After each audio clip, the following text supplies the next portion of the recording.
ये थाली में रोली चंदन रखने से, दिया जलाने से के होगो। आपको पता भी है एकादशी का व्रत क्यों रखते हैं, क्या महत्व है इसका? लो, जे तो मैं जसोमती रानी से पूछना भूल ही गया। पर हाँ भगवान, मेरे लिए इतना ही पर्याप्त है कि इस व्रत को रखने से मेरे श्रीहरि हमसे प्रसन्न हो जाएंगे।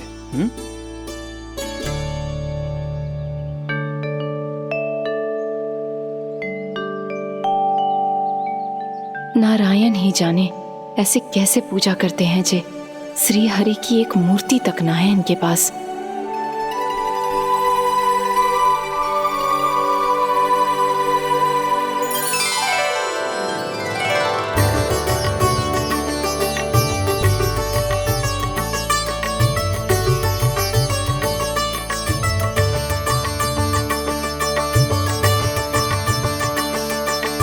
प्रभु, न तो मेरे पास मूर्ति है और ना तो इस व्रत के विधि विधान के बारे में मुझे जानकारी है और ना ही मुझे इसके महत्व के बारे में जानकारी है, पर फिर भी मैं करना चाहता हूं।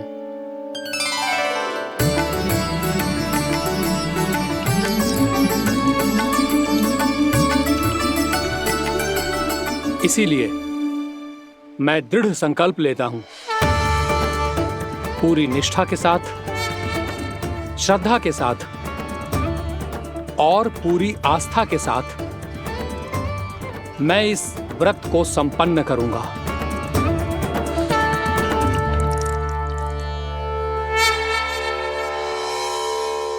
हम संकल्प लेते हैं कि एकादशी के व्रत को पूरी निष्ठा के साथ संपन्न करेंगे।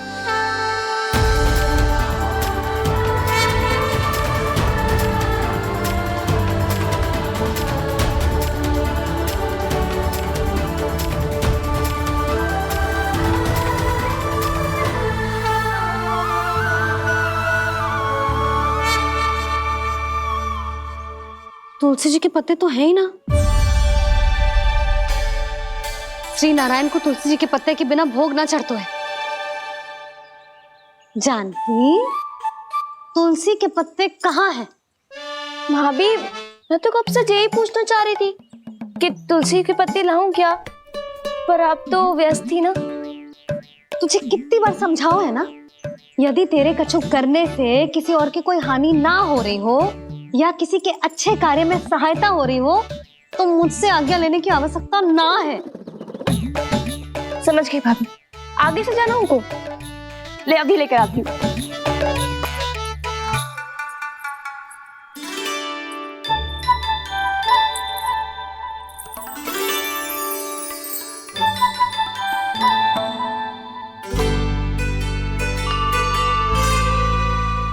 ताऊ, आपने पहले ये व्रत करो है?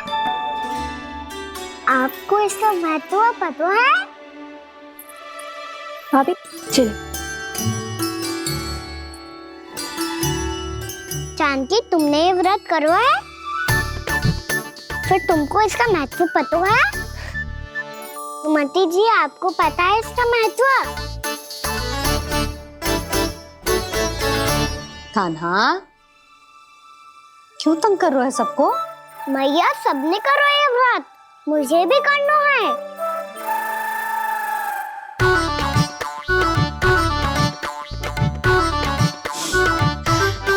ये व्रत केवल बड़ों के लिए होती है लल्ला। जब आप ये व्रत कर सकती हो, बाबा कर सकते हैं, ये सारी गोपियां कर सकते हैं, वो भी कर सकते हैं, तो मैं क्यों ना कर सकता? क्योंकि तू कल तक भूखा ना रह पाएगा लल्ला। जब भक्त रह सकते हैं, फिर मैं क्यों नहीं रह सकता? मेरा अर्थ है कि नारायण के भक्त मैया। मैया मान जाओ ना, मुझे करने दो ना ये व्रत। अपनी लल्ला पे आप विश्वास ना है आपको? विश्वास है। अच्छा ठीक है, तू भी कर ले।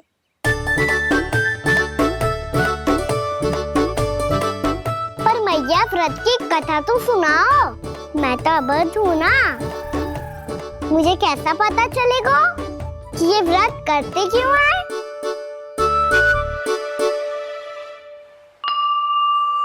प्रभु, मुझ अबोध को कैसे पता चलेगा कि इस व्रत का क्या विधि विधान होता है और क्यों रखा जाता है और इसका महत्व क्या होता है?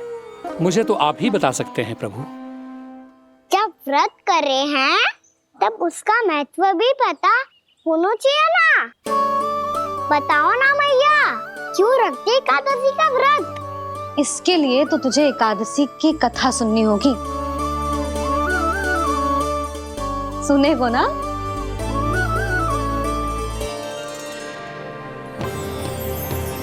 वसुदेव सुतं देवं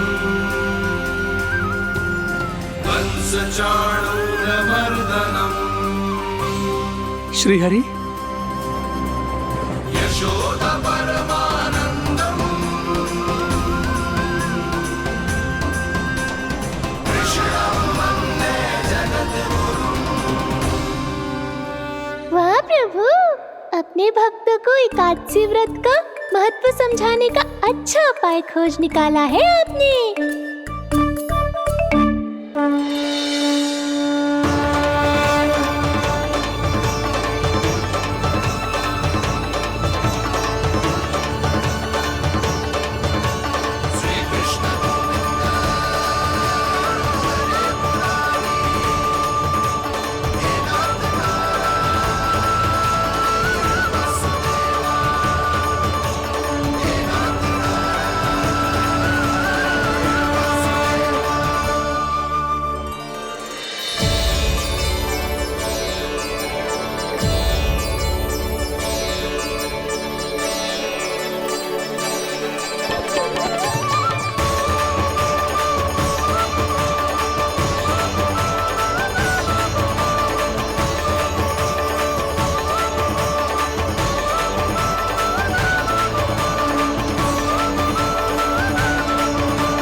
अब सब जन एकादशी के व्रत की कथा ध्यान से सुनना, तभी जे व्रत पूरा माना जाएगा।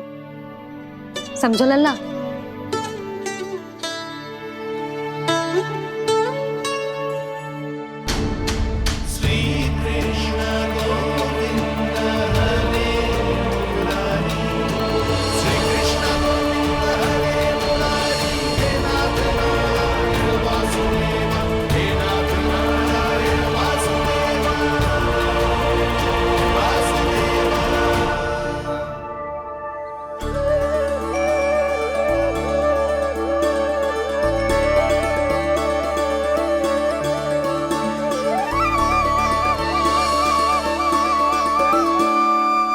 सतयुग में चंद्रावती नाम के नगर में मूरा नाम का एक असुर राज्य करता था। ओम ब्रह्मदेवाय नमः। ओम ब्रह्मदेवाय नमः। ओम ब्रह्मदेवाय नमः। ओम ब्रह्मदेवाय नमः।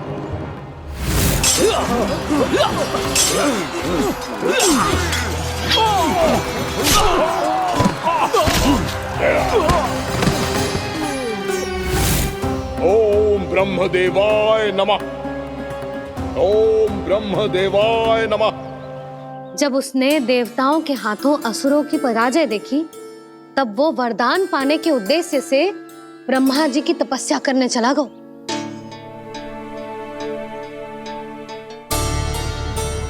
शीघ्र ही मूरा की तपस्या सफल हो गई और ब्रह्मदेव जी उससे प्रसन्न हो गए। ओम ब्रह्मदेवाय नमः। ओम ब्रह्मदेवाय नमः। ओम ब्रह्मदेवाय नमः। ओम ब्रह्मदेवाय नमः। ओम ब्रह्मदेवाय नमः। ओम ब्रह्मदेवाय नमः। ओम ब्रह्मदेवाय नमः। ओम ब्रह्मदेवाय नमः। ओम ब्रह्मदेवाय नमः। मूरा, प्रणाम ब्रह्मदेव। तुम्हारी तपस्या सफल हुई। बोलो, तुम्हें क्या वर चाहिए? सृष्टि के रचयिता ब्रह्मदेव, कृपया मुझे ऐसा वरदान दीजिए जिसकी सहायता से मैं त्रिलोकी विजयी बन जाऊं और कोई देवता मुझे पराजित ना कर सके, यहां तक कि देवताओं के रक्षक, सृष्टि के संचालक भगवान श्री विष्णु के लिए भी मैं अपराजय रहूं। तथास्तु, तथास्तु, तथास्तु। प्रणाम ब्रह्मदेव।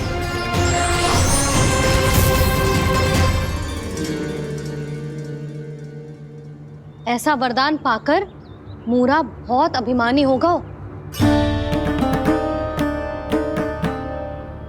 यक्षों, किन्नरों, यहाँ तक कि देवताओं को भी युद्ध के लिए ललकारने लगो, पर किसी ने भी उसकी ललकार को स्वीकार ना करो, क्योंकि सभी उसकी शक्ति से बहुत भयभीत थे और उसके सामने युद्ध किए बिना ही अपनी पराजय स्वीकार करने लगे और फिर दंभ में आके उसने स्वर्ग लोक पर भी आक्रमण कर दिया और देवराज इंद्र तक को चुनौती दे डाली।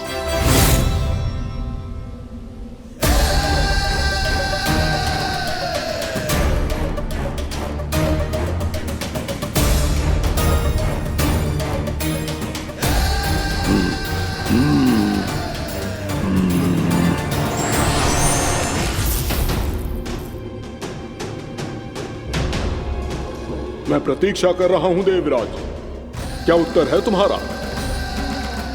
मुझसे युद्ध करोगे या फिर बिना लड़े ही पराजय स्वीकार कर मेरे अधीन हो जाओगे और सौंप दोगे मुझे अपना ये स्वर्ग लोक? सारी शक्ति तुम्हारे मुख में है या कुछ बाहुबल भी है तुम्हारे पास? मैं तुम्हारी चुनौती स्वीकार करता हूं मूरा, मैं तुम्हारी चुनौती स्वीकार करता हूं मूरा।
ठहरिए देवगण, असुर राज मूरा को ब्रह्मदेव का आशीर्वाद प्राप्त है। आप में से कोई भी इन्हें पराजित नहीं कर पाएगा।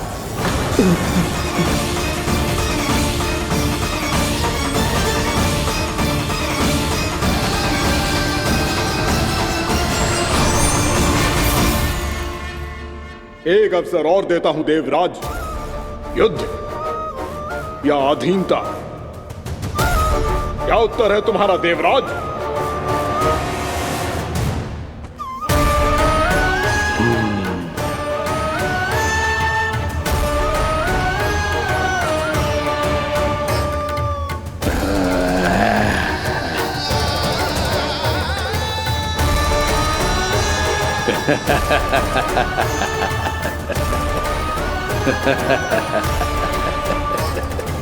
इंद्र और सभी देवताओं ने मूरा के आतंक में आके उससे भयभीत होके अपना सिंहासन छोड़ दियो। अब मूरा स्वर्ग का अधिपति बन गयो और शीघ्र ही उसने अन्य सभी असुरों को स्वर्ग में निवास करने के लिए आमंत्रित कर दिया और इस प्रकार से वो धीरे धीरे तीनों लोकों का सम्राट बन गयो। उसे किसी ने रोका नहीं मैया? ना लल्ला, इतना साहस किसी में था ही ना।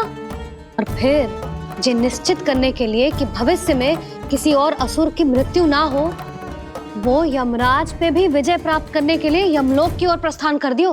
वो तो अपने आप को और सभी असुरों को अमर बनाना चाहता था, पर देवता और यमराज भी उसकी ये योजना समझ गए थे इसीलिए उसके आने से पहले ही सारे देवताओं ने श्री नारायण से सहायता के लिए गुहार लगाई। अब केवल आप ही कुछ कर सकते हैं प्रभु। अभी तो मूरा केवल त्रिलोक का स्वामी है, और यदि उसने यमलोक भी जीत लिया तो वो जीवन को ही नियंत्रित नहीं करेगा प्रभु, वो मृत्यु का भी स्वामी हो जाएगा। ऐसे में पहले सृष्टि का संतुलन तो नष्ट होगा प्रभु, और फिर स्वयं सृष्टि ही नष्ट हो जाएगी। ऐसा नहीं होगा यमदेव, नियति ऐसा होने ही नहीं देगी। विधि रचेगी खेल और मैं बनूंगा माध्यम। असुर राज मुरा का सामना मैं करूंगा। बस आप मुझे चुनौती देने के लिए उसे तैयार कर लीजिए, चाहे उसके लिए आपको साम दाम दंड भेद कोई भी उपाय क्यों ना अपनाना पड़े।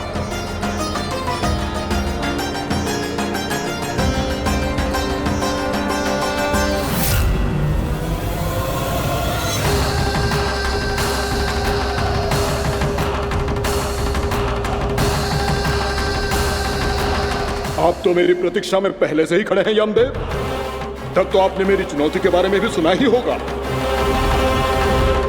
कहिए, क्या उत्तर है आपका? मेरा स्वागत करके अपना राज्य त्यागेंगे या मेरा सामना करके अपने प्राण? असुर राज मुरा का सामना मैं करूंगा। बस आप मुझे चुनौती देने के लिए उसे तैयार कर लीजिए, चाहे उसके लिए आपको साम दाम दंड भेद कोई भी उपाय क्यों ना अपनाना पड़े।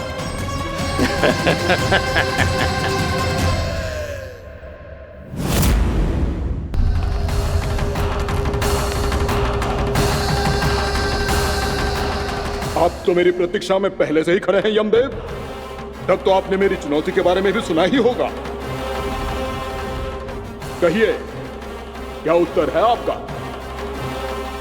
मेरा स्वागत करके अपना राज्य त्यागेंगे या मेरा सामना करके अपने प्राण? हे असुर श्रेष्ठ, मैं आपकी अधीनता स्वीकार करने के लिए तैयार हूं। बस एक विनती है मेरी। शर्त को विनती का नाम देकर पहलाना चाहते हो मुझे यमराज? असुर राज मूरा के सामने शर्त रख पाओ, इतना सामर्थ्य नहीं है तुम में। इसका आभास है मुझे असुरराज, पर मैं आपकी अधीनता स्वीकार करूं इससे पहले आपको स्वामी धर्म का पालन करना होगा। मेरे पुराने स्वामी के क्रोध से मेरी रक्षा करनी होगी आपको। कौन है तुम्हारा पुराना स्वामी? भगवान श्री नारायण। और छोटी माँ, मूरासुर को तो श्री नारायण से भी रक्षा का वरदान प्राप्त था ना? यही तो श्री नारायण की लीला थी बलराम। पर वो राक्षस अपने दम में जे समझ ही ना पाओ कि वो क्या भूल करने जा रहा है, और पहुंच गो भगवान श्री नारायण को चुनौती देने के लिए।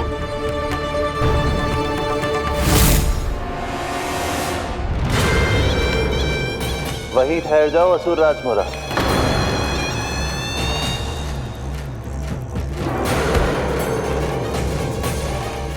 यहाँ क्यों आए? आपको पराजित करने और ये वैकुंठ जीतने, ताकि मैं यमलोक का स्वामी बन सकूं। फिर आओ, युद्ध भूमि में मेरा सामना करो।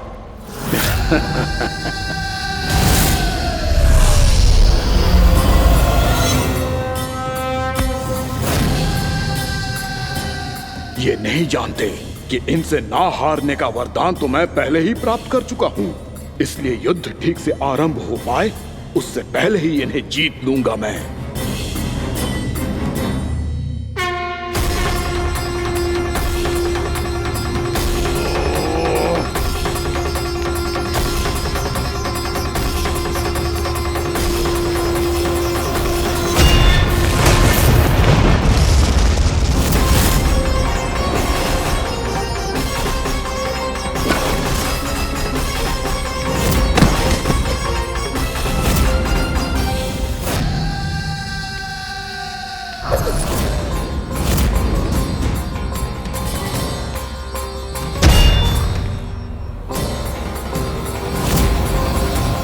और इस प्रकार जे युद्ध वर्षों वर्षों तक चलता रहो। दोनों योद्धा पूरे ब्रह्मांड में अनेक अस्त्रों शस्त्रों के साथ युद्ध करते रहे।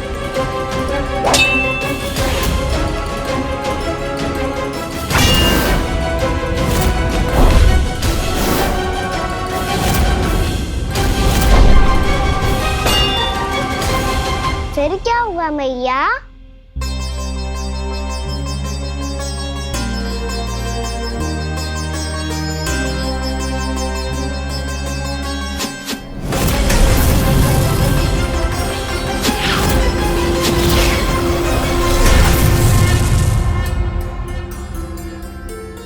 उस युद्ध को कभी समाप्त हुआ हो, पर कैसे? शीघ्र ही वो राक्षस थक गौ लल्ला।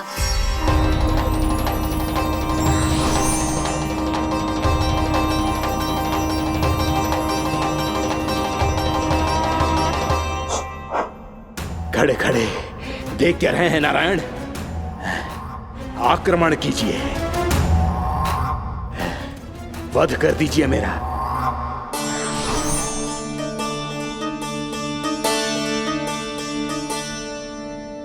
मैं तुम्हारी वीरता से प्रभावित हूं, इसीलिए इतनी थकान की स्थिति में मैं तुम जैसे वीर पर आक्रमण नहीं करूंगा। जाओ विश्राम करो। यदि फिर से युद्ध करने की इच्छा हो तो तुम्हारा स्वागत होगा।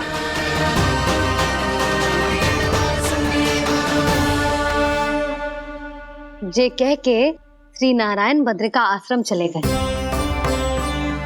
और वहां हिमवत नाम की एक कंदरा में ध्यान लगा के बैठ गए। उधर वो राक्षस विश्राम करने लगो। अनेकों दिन बीत गए और अब वो राक्षस मूरा फिर से स्वस्थ होके बलवान हो गया था। उसने अपनी सारी शक्ति फिर से प्राप्त कर ली थी। श्री नारायण ने उस पर दया करी थी, पर वो फिर से श्री नारायण को छलने को तैयार होगा।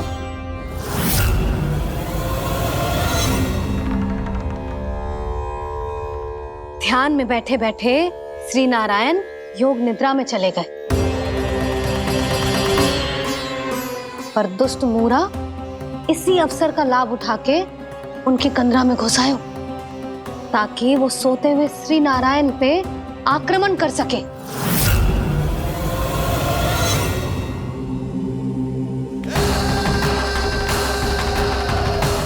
आज इस लंबे युद्ध को जीतकर अपने इस अंतिम शत्रु का भी अंत कर दूंगा मैं।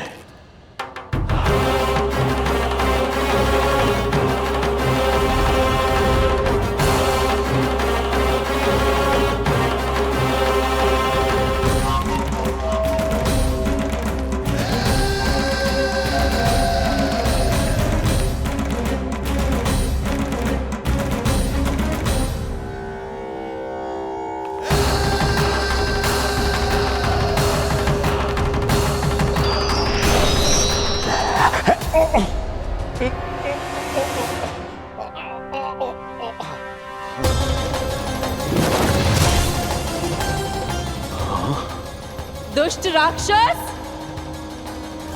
प्रभु ने तुझ पर दया की, तुझे संभलने का अवसर दिया। तू इन्हीं पर ही छल से वार करने चला है।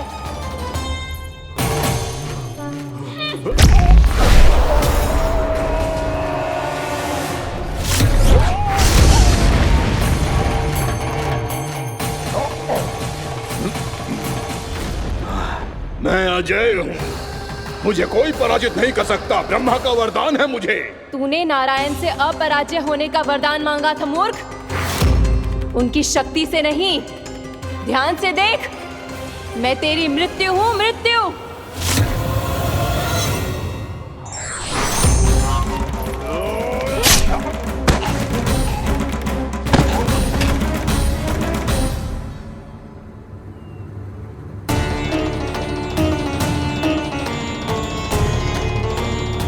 वो देवी कौन थी छोटी माँ? और कौन बलराम, वही तो थी देवी एकादशी।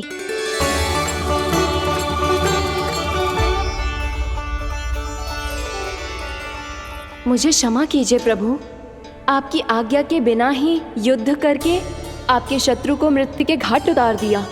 क्षमा नहीं, आपकी तो प्रशंसा होनी चाहिए देवी। असुर राज को मारकर आपने सभी देवताओं को मुक्त करवाया है। इस पापी के अहंकार से तीनों लोकों की रक्षा की है आपने।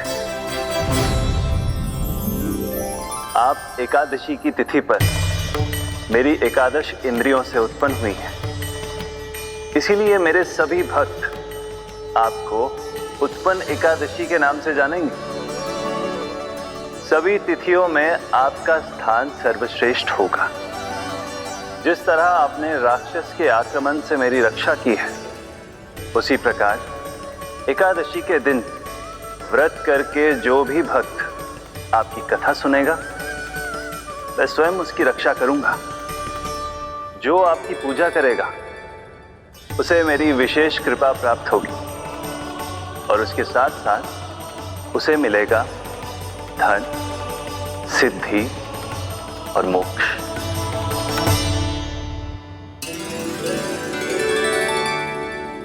इसीलिए आज के दिन व्रत रखने का बहुत अधिक महत्व होता है। बोलो एकादशी मैया की जय। बोलो श्री नारायण भगवान की जय।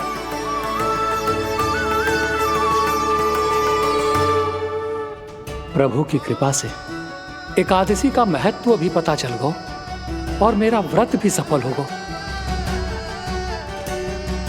अभी नहीं भूला राम, एकादशी का व्रत पूरी तरह तभी सफल होता है जब द्वादशी के दिन उसे पूरा किया जाता है।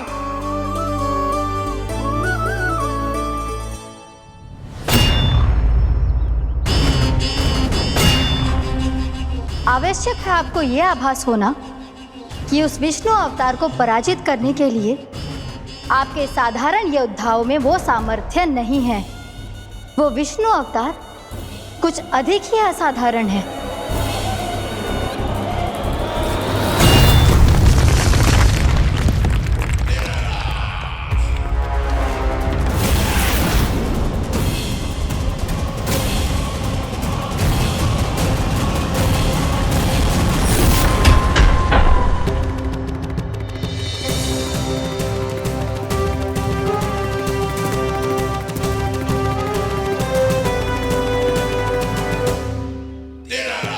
अब मैं दिखाऊंगा उस विष्णु अवतार को असाधारण शत्रु क्या होता है।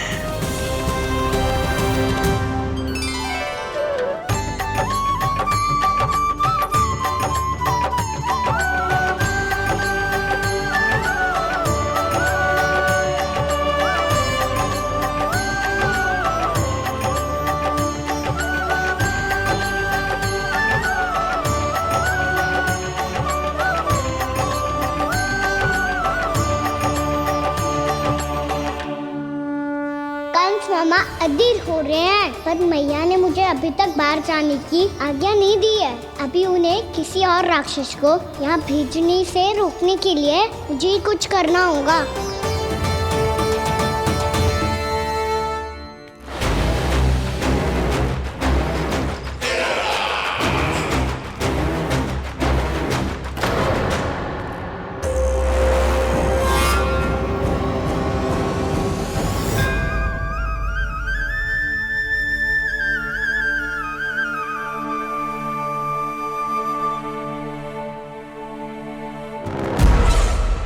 कौन हो तुम?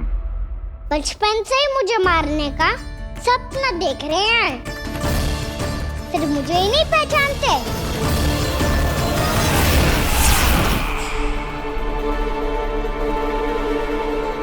बचपन से विष्णु अवतार। कोई कान्हा बुलाता है तो कोई मुरलीधर पुकारता है, कोई माखन चोर कहता है, कोई कहता है चिच्चोर।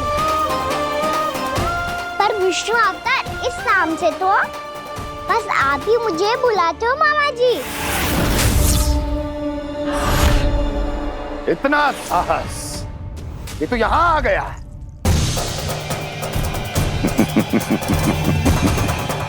यहां आ तो गया तू विष्णु अवतार, किंतु यहां से जीवित नहीं जाएगा।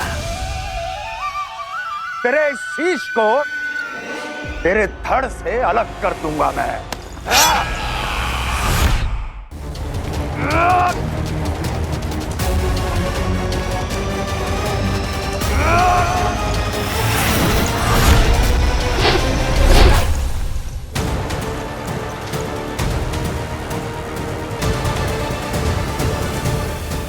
कहाँ देख रहे हो मामा जी? मैं तैयार हूँ।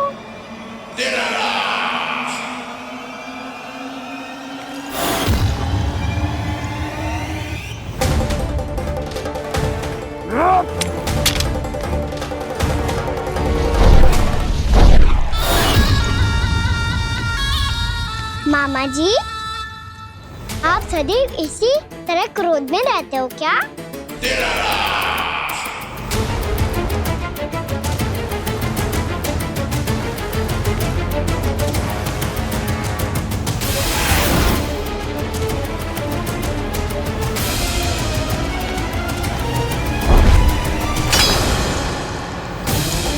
छोड़ छोड़ मेरी तलवार को।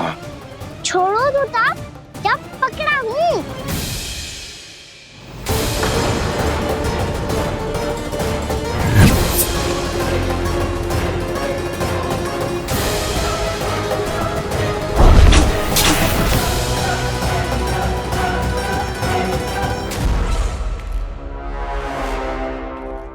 मामा जी,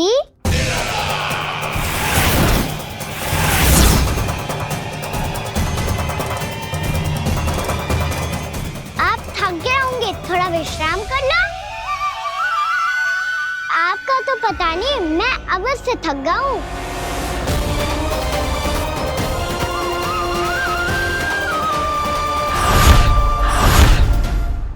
मेरे सिंहासन पर बैठने का तो साहस।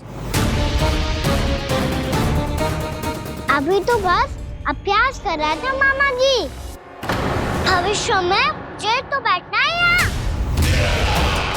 आपने बल प्रयोग करके से अपने पिताजी से छीना था। मैं आपसे छीन लूंगा। जो छल और बल से लिया जाए वो अधिक समय तक टिकता नहीं है मामा जी।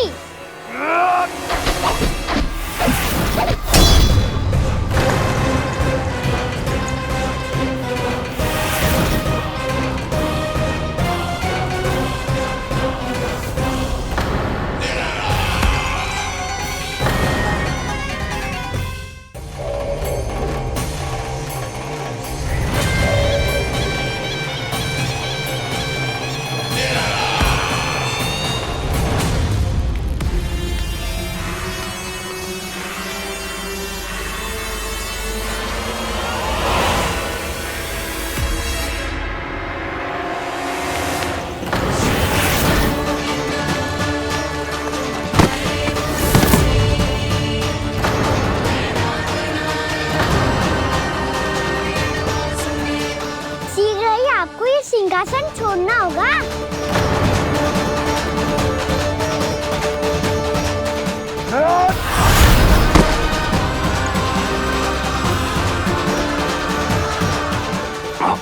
वो मेरा सिंहासन छीनना चाहता। वो आ रहा है, वो आ रहा है। सैनिकों, दुर्जन, बंद कर दो सभी द्वार और झरों के, सब के सब। इसकी हर संभावना पर इतना कड़ा पहरा बिठा दो कि ना तो कोई महल के भीतर आ सके, ना कोई बाहर जा सके। मुझे महल की चप्पे चप्पे की सूचना चाहिए। जाओ।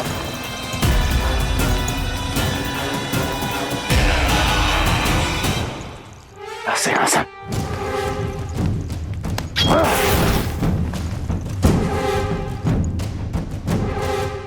अब आ, दुष्ट मायावी, ए छलिया विष्णु अवतार, मैं कंस तेरी प्रतीक्षा कर रहा हूँ। देखता हूँ मेरे सिंहासन पर कैसे बैठता है तू। मुझे तो बस कुछ समय चाहिए था, वो मिल गया। अब करते रहिए आप प्रतीक्षा।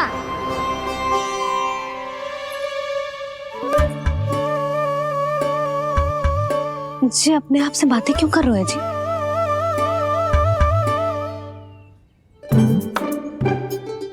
आप मुस्कुरा क्यों रहे हो? ना कछु ना। बताओ क्यों मुस्कुरा रहे हो? तुम्हीं पर गए हैं जी। जब तुम व्रत करती हो तो तुम भी ऐसा ही करती हो। इसी प्रकार भूख अधिक लगने पर अपना ध्यान भटकाने के लिए स्वयं से ही बड़बड़ाती रहती। होगा। आपको तो बस मेरा उपहास उड़ाने के लिए बहाना चाहिए।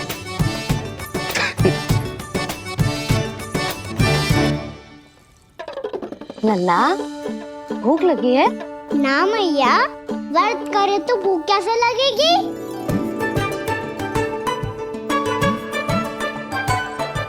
यदि लगी हो तो छोटे बालकों को थोड़ी बहुत भूल चूक क्षमा होती है। कछु ना तो फल तो तू खा ही सकते है। अब तो पूरे नियम और विधि विधान से व्रत तोड़ूंगा। कल द्वादशी के सुबह मुहूर्त के अनुसार। ठीक।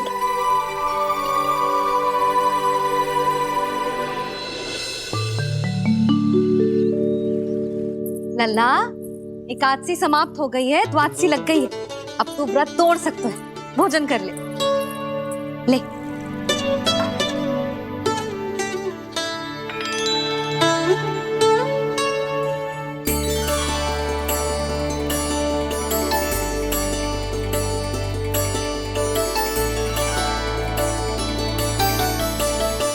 आज तो कार्य कर लीजिएगा। मैं ना चाहती कि सब गांव वाले फिर से आपका उपहास उड़ाएं। अरे, इसी क्षण कार्य आरंभ करना आवश्यक ना है। कुछ खा तो लो। कल भी पूरे दिन व्रत में रहे, अब तो कुछ खा लो। ना ना, अभी बिल्कुल भूख ना है। और हाँ भगवान, तुम्हें चिंता करने की आवश्यकता नहीं है। आज मैं किसी को भी 2 शब्द कहने का अवसर नहीं दूंगा। अरे, कुछ खाओगे पियोगे नहीं तो कैसे रहोगे?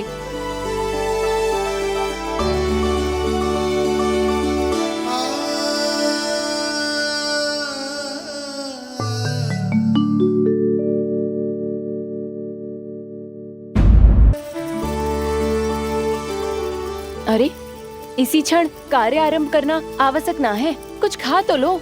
ना ना, अभी बिल्कुल भूख ना है। और हाँ भगवान, तुम्हें चिंता करने की आवश्यकता नहीं है। आज मैं किसी को भी 2 शब्द कहने का अवसर नहीं दूंगा।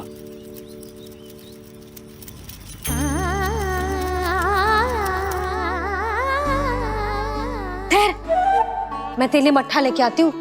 व्रत के बाद पीने से पेट ठंडा रहता है। रुक।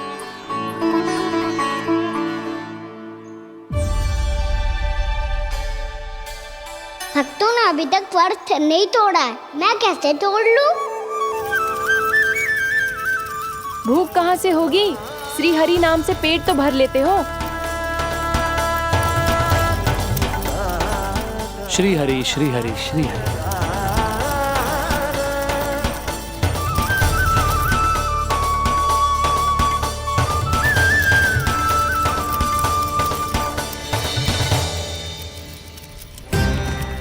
हरि हरि प्रभु हरि, हरि हरि प्रभु हरि, हरि हरि प्रभु हरि, हरि हरि प्रभु हरि। कल से अन्न का एक दाना ना गो है पेट में। अब क्या व्रत तुड़वाने भी आपके प्रभु ही आएंगे? अब क्या व्रत तुड़वाने भी आपके प्रभु ही आएंगे? मैया,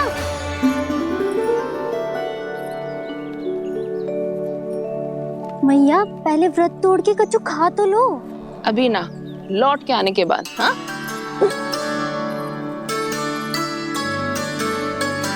बलराम, ठहरो पुत्र, पहले कुछ खा लो।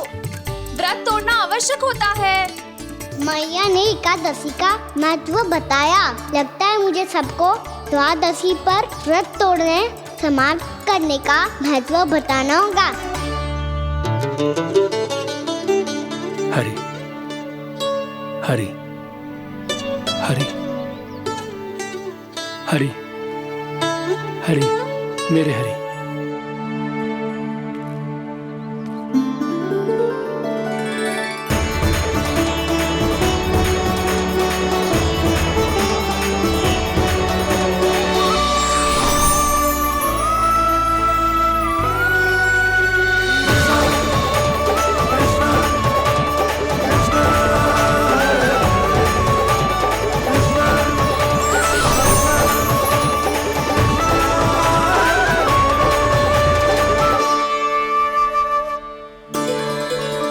अभी अभी तो मैंने बच्चों की मां को वचन दिया था कि आज किसी को शिकायत करने का अवसर ना दूंगा, और अब मैं प्रभु श्री हरि की कल्पना जसोमती रानी के लल्ला में ही करने लगा।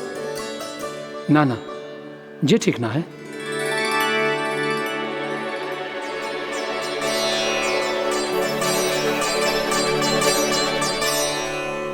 ठीक ही तो है, बिल्कुल सही पहचाना है आपने। बड़े तो बड़े, अब तो बालक भी हमारा उपहास उड़ाने लगे। मैं आपका उपहास नहीं उड़ाने आया, मैं तो आपके एकादशी के व्रत को पूरा कराने आया हूँ।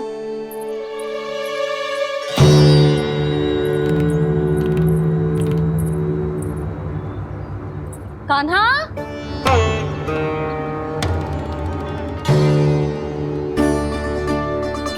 तो ये रही आपकी छड़ी और ये रही मेरी पीठ।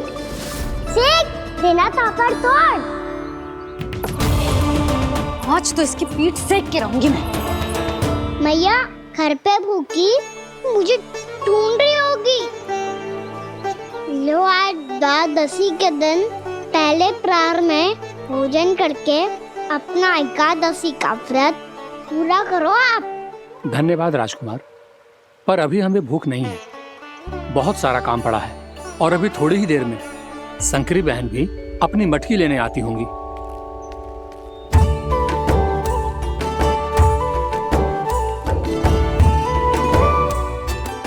पर मैं आपका व्रत पूरा कराए बिना नहीं जा सकता। भला क्यों? भक्त भूखा रहे और भगवान खा ले, ऐसा हो सकता है भला?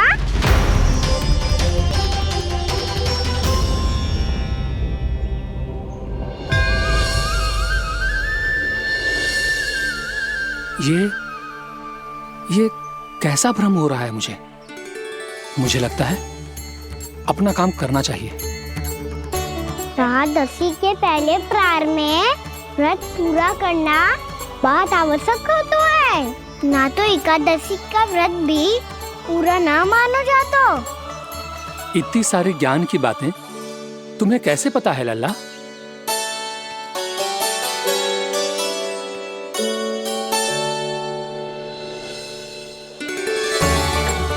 जैसे एकादशी की कथा होती है, वैसे द्वादशी की महिमा भी एक बहुत महत्वपूर्ण कथा है।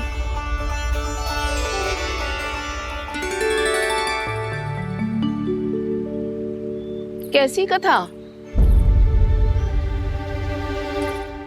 बिल्कुल सही समय पे आई हो आप, क्योंकि आपको ये कथा आपको अवश्य सुननी चाहिए।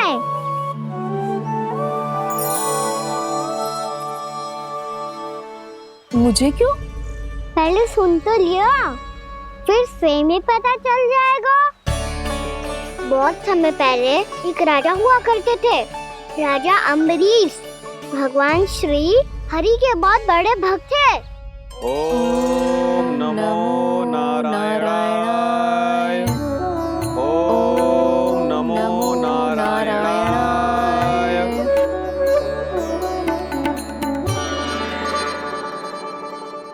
नेक पुण्य के काम करते थे वो। अपनी पत्नी के साथ हरि का नाम जपते रहते थे। उन्होंने 12 माह एकादशी का व्रत करो निर्जल पास किया, और जब उनकी 12वीं एकादशी का व्रत द्वादशी के दिन तोड़ने का समय हुआ, तभी महर्षि दुर्वासा अपनी 100 शिष्यों के साथ उनके महल में पधारे।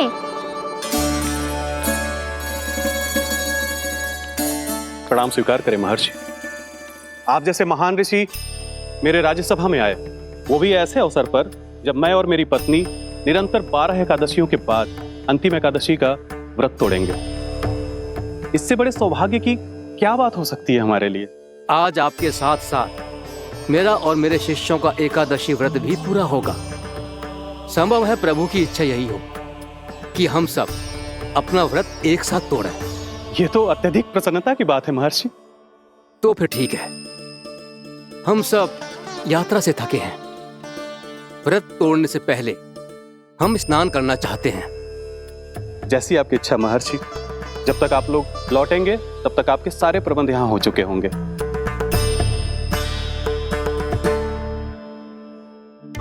महर्षि दुर्वासा स्नान करने गए थे, पर उन्हें लौटने में विलंब हो रहा था और इधर द्वादशी पर व्रत पूरा करने का मुहूर्त बीता जा रहा था। महाराज अमरेश बड़ी विरगता के साथ महर्षि दुर्वासा के लौटने की प्रतीक्षा कर रहे थे। महाराज, व्रत तोड़ने का मुहूर्त बीता जा रहा है। बस कुछ ही समय बचा है। महर्षि और उनके शिष्यों को लौटने में न जाने कितना समय लग जाएगा। मेरा सुझाव है कि आप मुहूर्त समाप्त होने से पहले व्रत अवश्य तोड़ लें। गुरुदेव, हमने महर्षि दुर्वासा को वचन दिया है कि जब तक वो लौटेंगे नहीं तब तक हम व्रत नहीं तोड़ेंगे। इसीलिए मैं उनके लौटने के बाद ही भोजन ग्रहण करूंगा। पर महाराज, मुहूर्त यदि बीत गया और समय रहते हुए नहीं आए तो महाराज आपका व्रत पूरा नहीं होगा। महाराज, आपको उसका फल नहीं मिलेगा। महाराज, 12 एकादशियों का व्रत व्यर्थ चला जाएगा। किंतु गुरुदेव, यदि मैंने भोजन कर लिया तो ये तो अतिथियों का अपमान होगा। आप उचित कह रहे हैं महाराज। भोजन के लिए उनकी प्रतीक्षा अवश्य कीजिए महाराज। पर मुहूर्त रहते हुए एक तुलसी का पत्ता और जल ग्रहण कर लीजिए। इससे आपका व्रत भी पूरा हो जाएगा और अतिथि का मान भी रह जाएगा। आपका सुझाव अच्छा है गुरुदेव।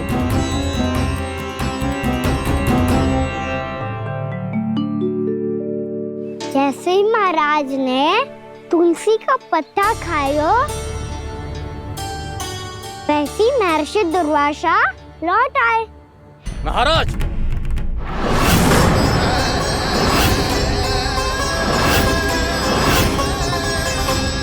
महाराज को उपास तोड़ते देखते बहुत क्रोधित हो गए।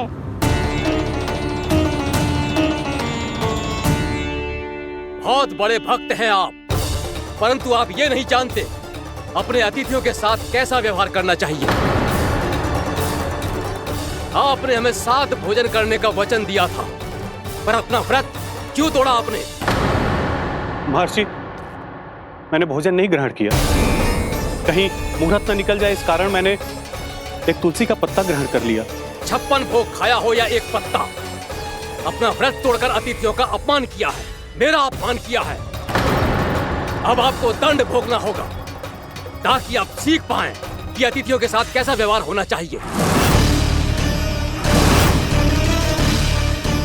महर्षि, आप जो भी दंड मुझे देंगे मुझे स्वीकार है, किंतु आप क्रोधित मत होइए। क्रोध का कारण आपने दिया है महाराज। एक महर्षि का अपमान करके राक्षसी प्रवृत्ति का परिचय दिया है आपने। इसीलिए अब एक राक्षसी आपको दंड देगी।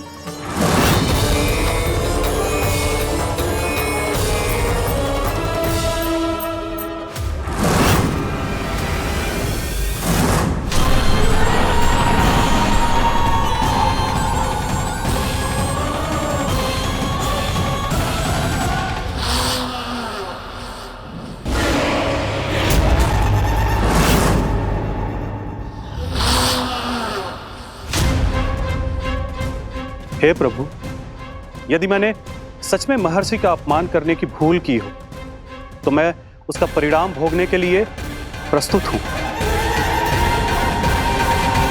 ओम नमो नारायणाय, ओम नमो नारायणाय नमः।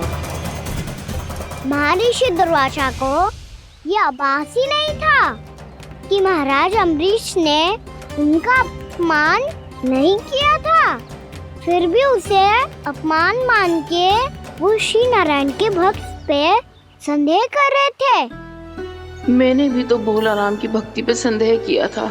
हे नारायण, ये क्या पाप हो गया मुझसे।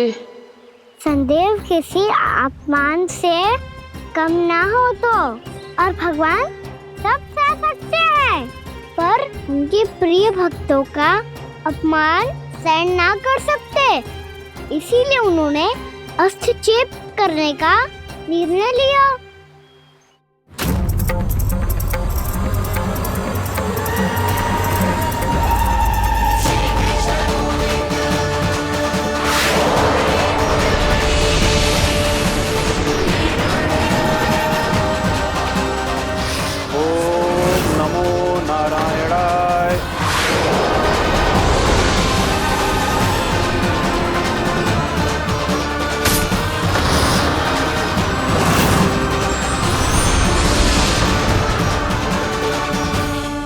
और फिर भगवान का वो सुदर्शन चक्र महर्षि दुर्वासा के पीछे पड़ गया।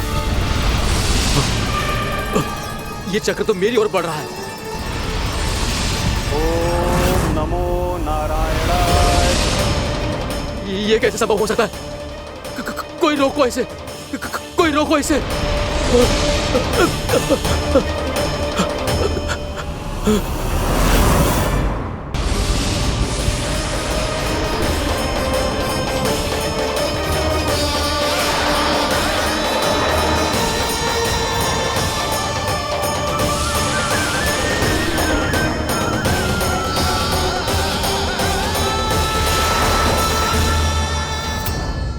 चक्र से अपने प्राण कैसे तैसे बचाते बचाते महर्षि दुर्वासा ब्रह्मलोक जा पहुँचे।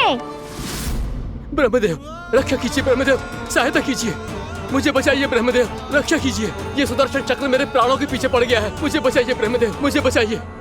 महर्षि, मैं चाहकर भी आपकी सहायता नहीं कर सकता। ऐसी स्थिति में यदि कोई कुछ कर सकते हैं तो वो है सुदर्शन चक्र के स्वामी विष्णु, क्योंकि सृष्टि में केवल वही है जो इसे नियंत्रित कर सकते हैं। वो ही इसे वापस लौटने का आदेश देकर आपके प्राणों पर छाए हुए संकट को दूर कर सकते हैं। किंतु हां, मैं सुदर्शन चक्र से इतना अवश्य कहूंगा कि जब तक आप विष्णु लोक में पहुंच नहीं जाते, वो आपको किसी भी प्रकार की हानि ना पहुंचाए। आपका बहुत बहुत धन्यवाद, आपकी सदा ही जय हो।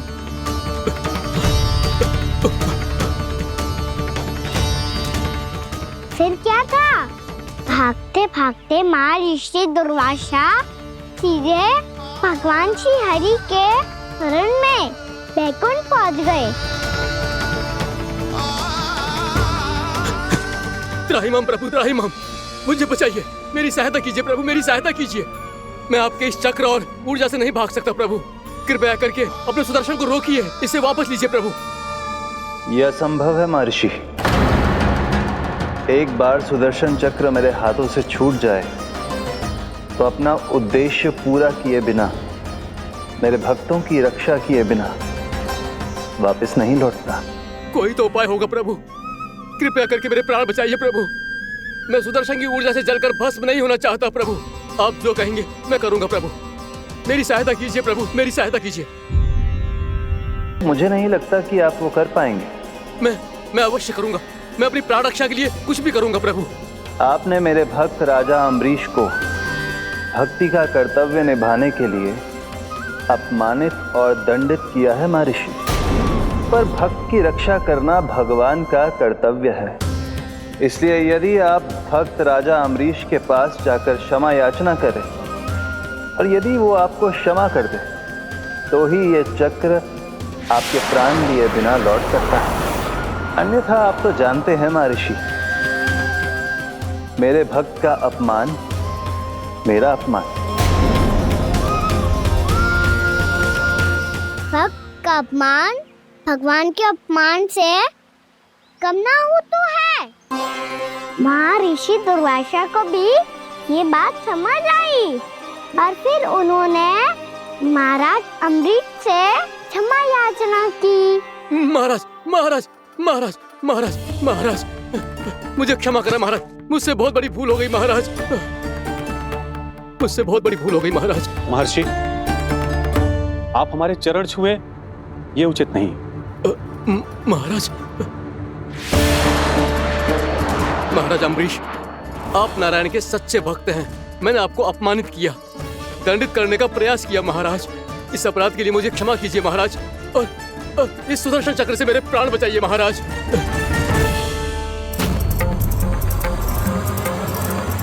हे महान सुदर्शन, यदि महर्षि के लिए मेरे हृदय में अभी भी वही सम्मान और प्रेम हो जो इनके प्रथम आगमन पे था, तो कृपया आप अपने धाम वापस लौट जाइए।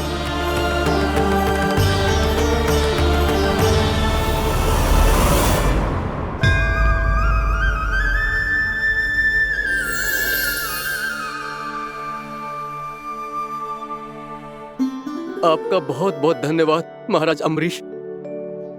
मैं आपको आशीर्वाद देता हूं कि आप देवराज इंद्र के समान शक्तिशाली हों। आपकी कीर्ति का पताका 10 दिशाओं में फहराए। मेरी बस एक ही इच्छा है महर्षि, कि मैं आपके साथ अपना उपवास तोड़ सकूं। अवश्य महाराज, हम सब भोजन आपके साथ करेंगे और अपने आप को नारायण की सेवा में अर्पित करके व्रत को पूरा करेंगे, क्योंकि आज जो यहाँ हुआ है उससे सिद्ध हो चुका है कि एकादशी व्रत का फल द्वादशी की सुबह भोजन करने से ही प्राप्त होता है। इस कथा से हमें पता चलता है कि सभी को द्वादशी की सुबह भर पेट भोजन करके एकादशी का व्रत पूरा करना चाहिए। और दूसरी बात, भगवान की सच्ची भक्ति अपमान कभी ना करना चाहिए। उनके साथ सदैव प्रेम से व्यवहार करना चाहिए। यही भगवान को सबसे अधिक प्रिय है। भैया भोला राम, मैंने भी श्री हरि पे तुम्हारे विश्वास का उपहास उड़ाया था, मुझे क्षमा कर दो। ना ना, आप क्षमा मांगकर मुझे लज्जित मत करो, आप तो मेरी बहन जैसी हैं। जब महर्षि दुर्वासा जैसे महान ऋषि को भी प्रभु के भक्त से क्षमा मांगनी पड़ी, तो मैं तो बहुत ही तुच्छ हूँ। मुझे आपकी किसी भी बात का बुरा ना लगा। पर पता है प्रभु को कौन सी बात सब भूला रखता है? कौन सी बात? जब उनका भक्त भूखा रहे, हमें भी अपना व्रत पूरा ना करे। और जैसा कि आप सभी ने अभी कथा से सीखो है, एकादशी के व्रत को द्वादशी की सुबह अवश्य पूरा करना चाहिए। अब आप जाओ, अपना व्रत पूरा करो।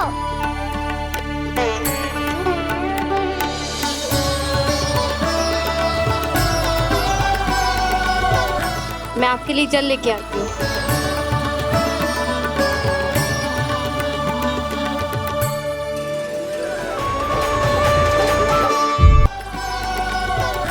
मैं आपके लिए जल लेके आती हूँ।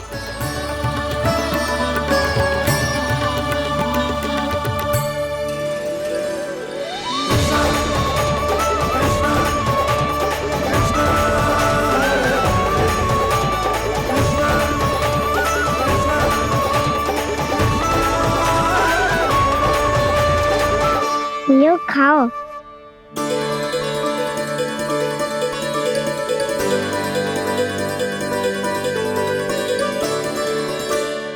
कान्हा,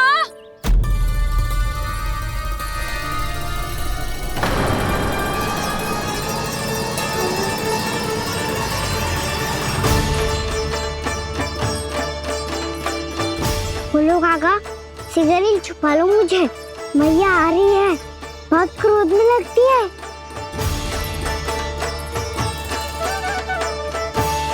आज तो बहुत दंड मिलेगा। अभी क्षण भर पहले तो ये साक्षात भगवान के रूप में बात कर रहे थे, और अब अचानक ही ऐसे बालक बन गए जो मैया से दंड मिलने के भय से व्याकुल हैं। बोला काका, किस सोच में पड़ गए? शीघ्र छुपा लो मुझे।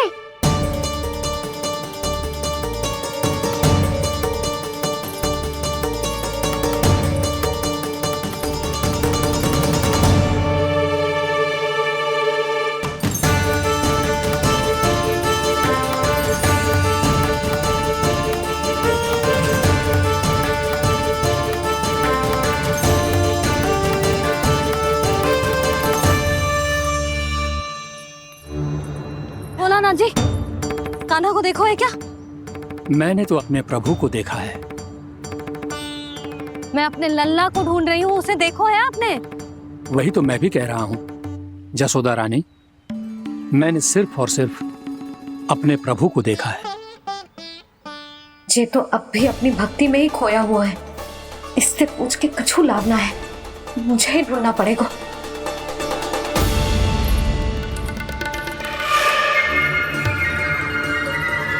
बच गए। संकरी मौसी, कान्हा को देखो है क्या कहीं?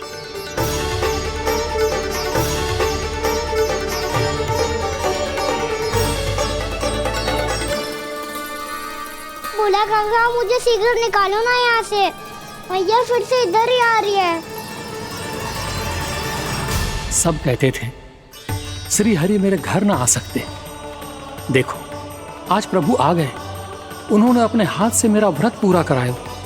हाँ आते हैं और आगे भी आएंगे हमारे श्री हरि हमसे मिलने और आके मोक्ष देंगे, है ना?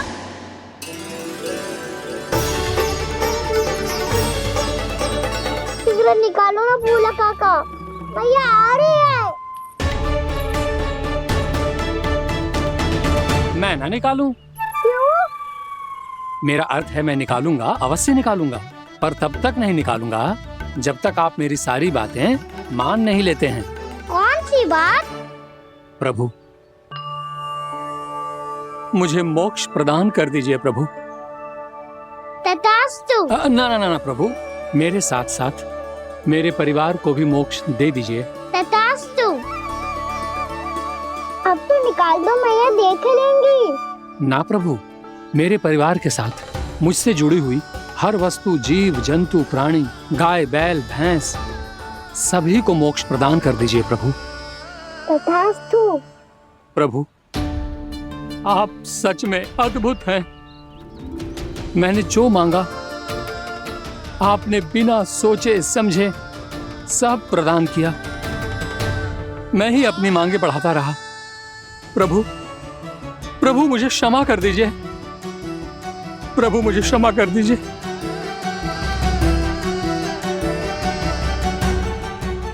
आइए प्रभु।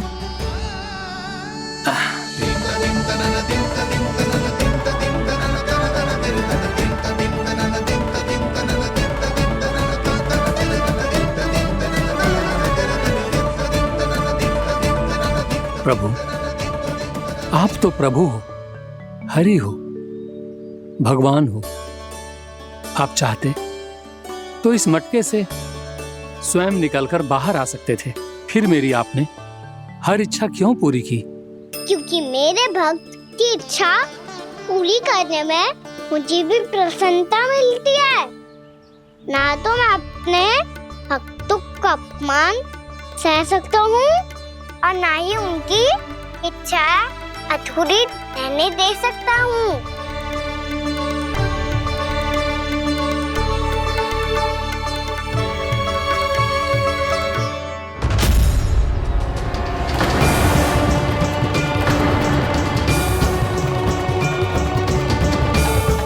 क्या कही थी तूने?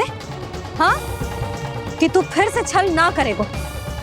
फिर मुझे बिना बताए घर से बाहर कैसे निकलो? क्षमा करना मैया, पर जो आपने सिखाया था मैंने तो उसी का ही पालन करो है। फिर से चतुराई कर रहे हो है ना? हाँ? आप ही ने तो कही थी ना, यदि कछु करने से किसी को हानि ना पहुंचती हो या फिर किसी अच्छे कार्य में सहायता हो रही हो तो आज्ञा लेने की आवश्यकता ना होती। यदि तेरे कछु करने से किसी और की कोई हानि ना हो रही हो या किसी के अच्छे कार्य में सहायता हो रही हो तो मुझसे आज्ञा लेने की आवश्यकता ना है। किस अच्छे कार्य के लिए आया है यहाँ? एकादशी की सुबह एकादशी का व्रत खोल के पूजन करा जाता है। ये बात ना तो भोला काका को पता थी, ना शंकरी मासी को, और ना ही किसी और को। और तुझे पता थी? हाँ, मेरी मैया ने बहुत अच्छे से सिखाया है मुझे। जैसे कल तूने एकादशी कथा सुनाई थी ना, आज वैसे ही तेरे लल्ला ने सबको द्वादशी कथा सुनाई है। सच्ची यशोदा रानी जी, इसने तो हमारी आंखें ही खोल दी।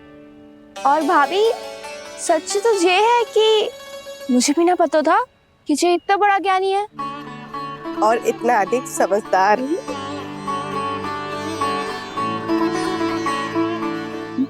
द्वादशी की कथा? वो तो मैंने इसे कभी सुना ही ना है। फिर इसे कैसे पता थी?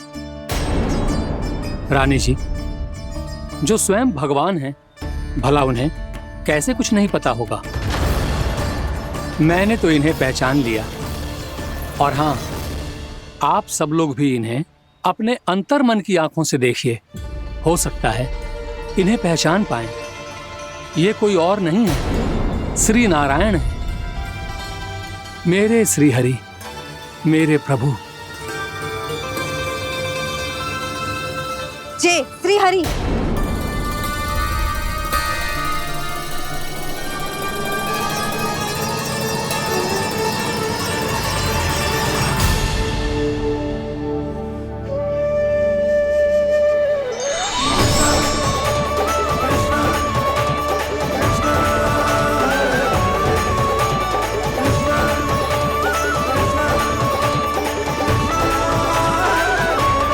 ये क्या कर दिया भोला?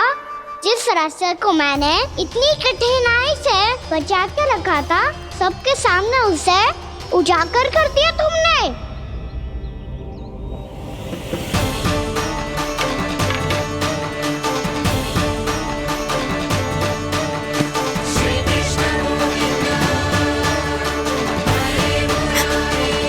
नारायण,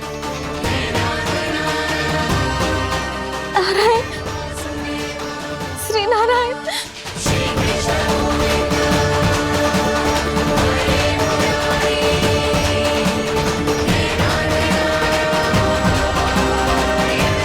श्री नारायण।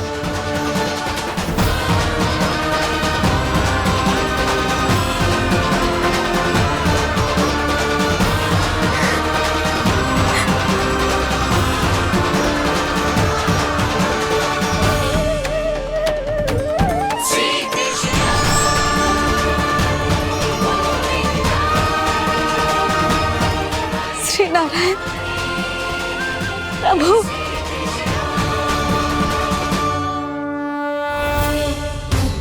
जिस रास्ते को इतने जत्न से संभाल के रखा था, आज वो सबके सामने खुल गया।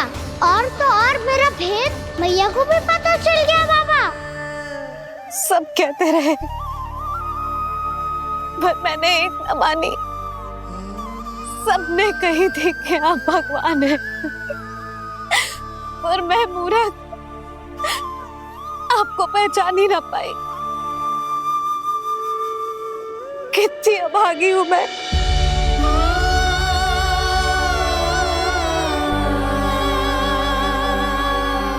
जिस मुंह से मुझे आपकी महिमा गानी चाहिए थी, उसी मुंह से मैंने आपको डांटा है।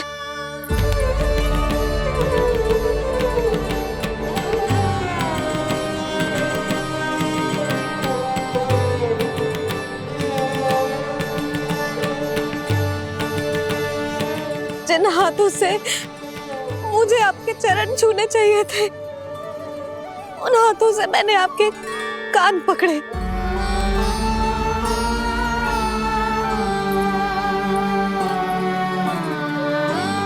मुझे तो आपकी सेवा करनी चाहिए थी प्रभु, और मैंने आपको दंड दियो, आपको घर से बांध दियो।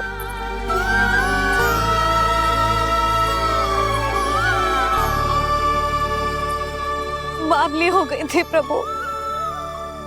अपने श्री नारायण को, अपने प्रभु को एक साधारण सा बालक समझ लियो मैंने।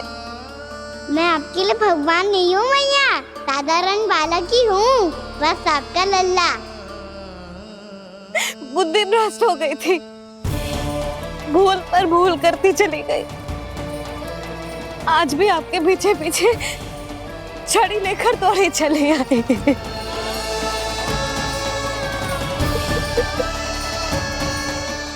अपने आप को दोष मत दो मैया, आपके ममता के लिए तो जन्म लिया है मैंने।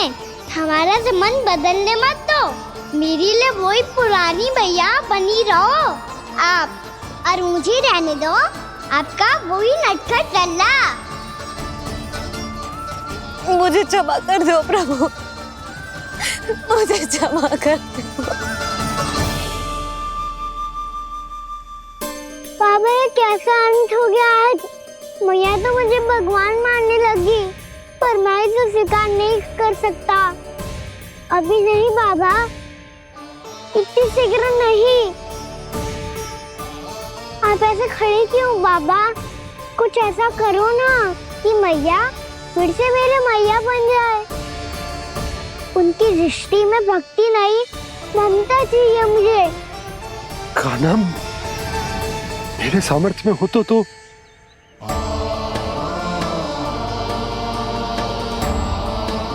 दाऊ, आप तो बड़े भाई हो, अपने छोटे भाई की सहायता करो ना, जिससे मैया सब कुछ भूल जाए। मैं क्या कर सकता हूँ कान्हा? कोई तो सहायता करो मेरी।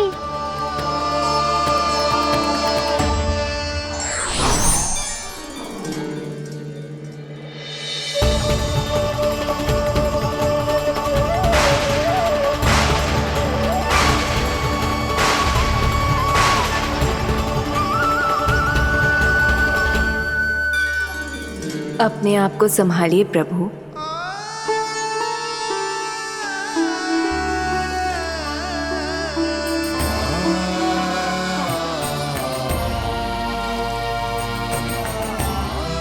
देखो ये क्या हो गया, भैया को सब पता चल गया।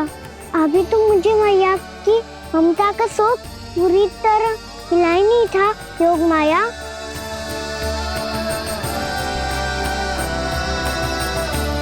मेरी सहायता करो ना। कितनी अद्भुत है ममता की शक्ति। भगवान को भी एक साधारण बालक बना देती है। बालक की बना रहना चाहता हूँ मैं, नहीं चाहता दिव्य होना, नहीं चाहता भगवान बनना। बस मैया की गोद में रहकर ममता की रस से सेम को भिगोना चाहता हूँ। इनकी डांट फटकार का सुख पाना चाहता हूँ। कुछ भी करे योग माया, पर इन सबको भुला दो मेरा सत्य।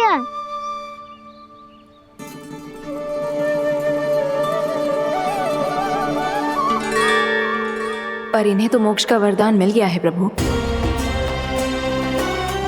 इसलिए इनके लिए समय की गति को लौटा पाना संभव नहीं होगा। प्रभु, अब मुझे ये सब भूलने की कोई आवश्यकता नहीं है। मुझसे जो त्रुटि हुई है अब वो दोबारा कभी नहीं होगी, और आज के बाद आपका ये सत्य मैं किसी को नहीं बताऊंगा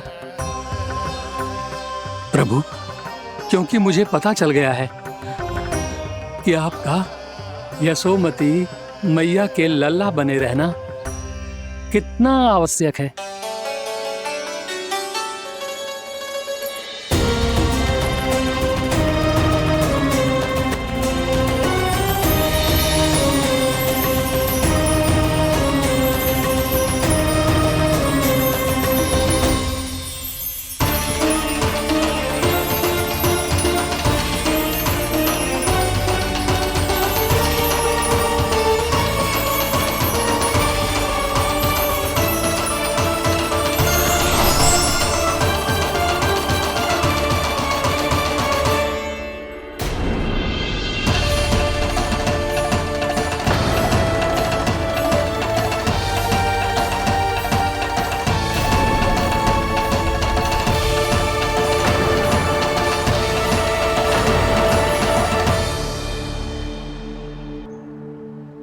मैया आपकी छड़ी।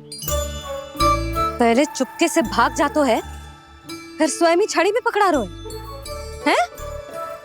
नटखट कहीं का। हंसी आ रही है? अरे किस बात पे इतनी हंसी आ रही है रे? हाँ?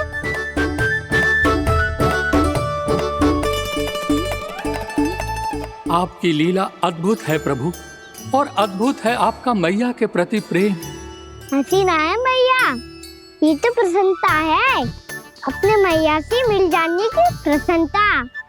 अच्छा, ढूंढ मैं तुझे रही हूँ और तू कह रहे हो कि मैं मिल गई तुझे। तू घर चल लल्ला, अच्छे से पिटाई करूंगी तेरी।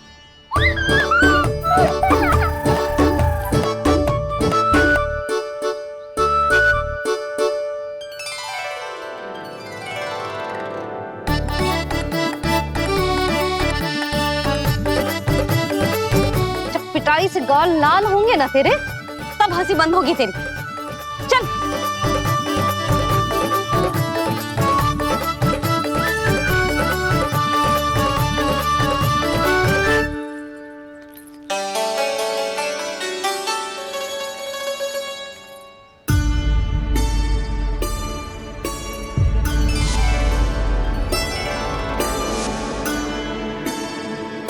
लगता है भैया की और चतन स्मृति वापस आ रही है।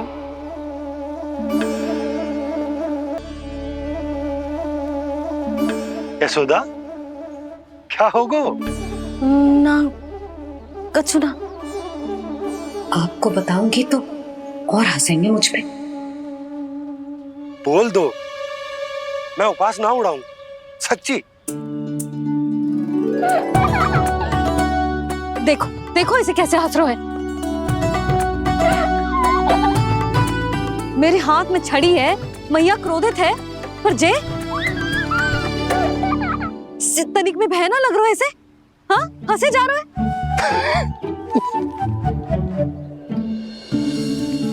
दोनों बाबा लल्ला एक जैसे हो। चल तू, चल चल। दाऊ, आप तो बड़े भाई हो, अपने छोटे भाई की सहायता करो ना, जिससे मैया सब कुछ भूल जाए। सुबल, तू कच्चू खा क्यों ना रहो है? व्रत ही करना था तो बलराम के जैसे कल कर ले। तो कल तो एकादशी भी थी। खाना के बिना कछु करने का मेरा मन ही ना कर। तो बात तो सच्ची है, उसके बिना गोचारण भी ऐसा लगता है जैसे कितना भारी कार्य है, व्यवस्था में करना पड़ता है। सही कह रहे हो तुम दोनों। मैं तो गोपालक भी इसलिए बना था ताकि कान्हा के संग खेलने को मिल जाए। बलराम तो हमारा सगा काम और मुख्य अधिक है।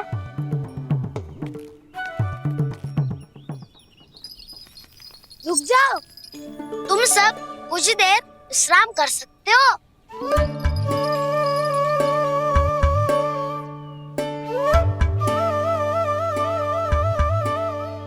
तू बोल। ना मैं ना बोलूंगा, तुम दोनों ही बोलो।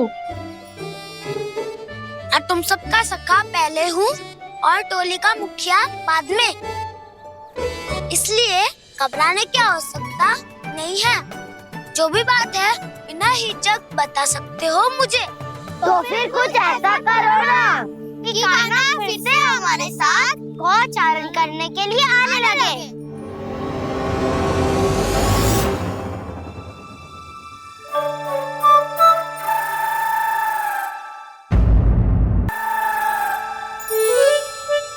बिना कछु बताए भाग गओ। ये भी ना सोचा तेरे बिना मैया बाबा व्रत कैसे तोड़ेंगे?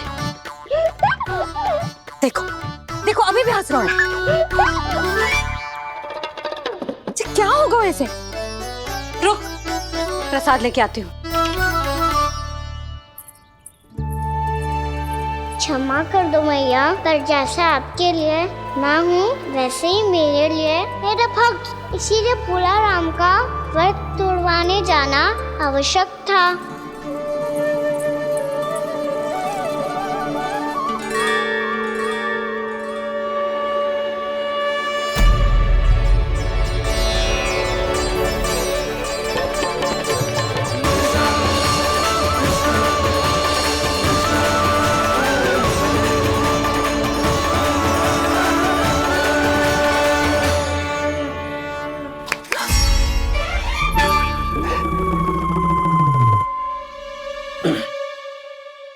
सुधा, फिर से खो गई तुम।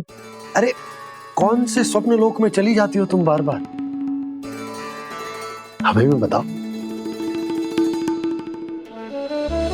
माया का प्रभाव ममता पर अधिक समय तक नहीं रह पाता प्रभु। अरे बोलो ना यशोदा, क्या सोच रही थी?